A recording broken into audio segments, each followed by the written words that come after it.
Assalomu alaykum aziz do'stlar. Neftprom jamoamizi murabbiyi Mamirov Shohruxbek aka bizga ertangi kunda bo'lib o'tadigan uchrashuvlar haqida batafsil ma'lumot berib o'tsangiz. Avvalambor assalomu alaykum barchaga. Mana Navro'z Cup 2025 turnirida qatnashyapmiz, xudo xolisa. Ertangi o'yinlarga kelsak, ertaga Andijon futbol akademiyasining 2013 bolalarga qarshi tushdik. O'ylaymanki bu o'yin biz uchun oson bo'lmaydi, chunki akademiyaning bolalari juda kuchli, hamma yerga tayyor yig'ilgan bolalarda o'ynagan. Lekin biz qo'limizdan kelgancha qarshilik ko'rsatishga harakat qilamiz.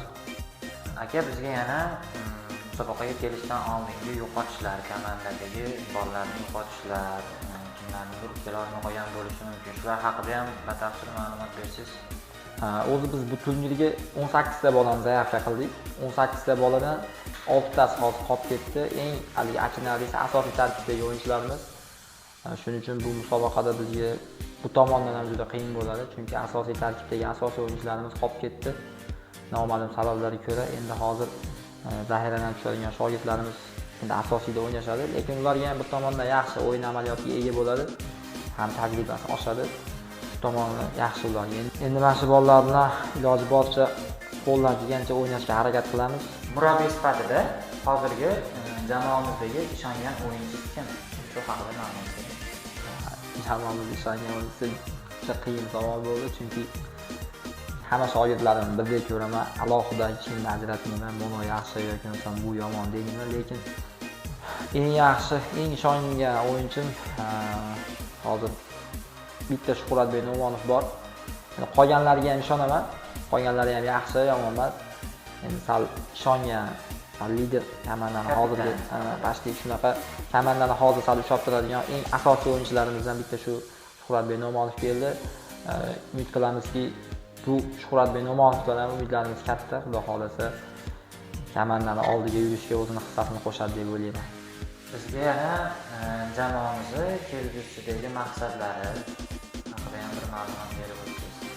Biz oldindagi asosiy maqsadimiz yosh iqtidorlarni, yaxshi futbolchilarni yaxshi klublarga va O'zbekiston terma jamoasiga, yaxshi akademiyalarga yetkazib berish eng asosiy maqsadimiz shu.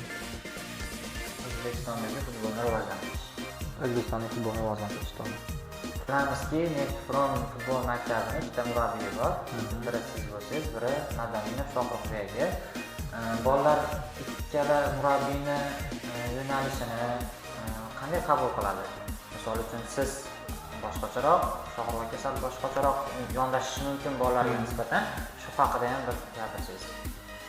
Xo'p, bizda bolalarga tushuntiriladi, o'zi bolalar hamma bilishadi, hammamizni bir xilda hurmat qilishadi. Endi uslubga kelsak, uslub to'g'ri ba'zida farq qilib qoladi, ba'zida to'g'ri keladi. Bizni futbolchilarimiz buni to'g'ri qabul qilishadi, chunki bilishadi bizni bir-birimiz bilan fikrimiz bitta joydan chiqishini. Har xil holat bo'ladi komandada, ba'zida bolalar men har xil gapirib qo'yaman, yo Shoh aka har xil gapirib qo'yadi. Bunaqasi ham bo'lib turadi, lekin asosiysi komandada birdamlik bor. Kelishib ishlaymiz, bir-birimizni yomon ko'rmaymiz. Bir-birimizning fikrimizni hurmat qilamiz. Masalan, men qanaqadir fikr bildiradigan bo'lsam, meni fikrimni o'ylab ko'rib tasdiqlaydi, yo Shoh aka qanaqadir fikr bildiradigan bo'lsa, men ham o'ylab ko'rib tasdiqlayman. Ular bir-birimiz bilan maslahatlashib ish qilamiz. Hech qachon o'z boshimchalik qilib ish qilmaymiz. Buni bolalar ham tushunishadi. Uslubga keladigan bo'lsak, to'g'ri ba'zida har xil uslub bo'lib ketadi, lekin iloji boricha shu narsani bir xil qilishga harakat qilamiz. Shunaqa. Shohrux aka, sizga kattakon rahmat. Ertangi o'yinda butun turnir davomida sizga omad tilab qolamiz. O'yindan keyin xudo xolisa siz bilan yana ko'rishamiz. Avvalambor sizlarga ham katta rahmat. Bizni kuzatib turgan, qo'llab-quvvatlab turgan barchaga katta rahmat. O'yinlarimizni kuzatib boring. Ertangi o'yinimiz xudo xolasa YouTube'da prямой efirga kuzatiladi. Jonli efirda bizni kuzatib boring. Instagram, Telegram, YouTube kanallarimizga a'zo bo'ling va bizni qo'llab-quvvatlashda davom eting. Sizlar uchun biz harakat qilishda davom etamiz.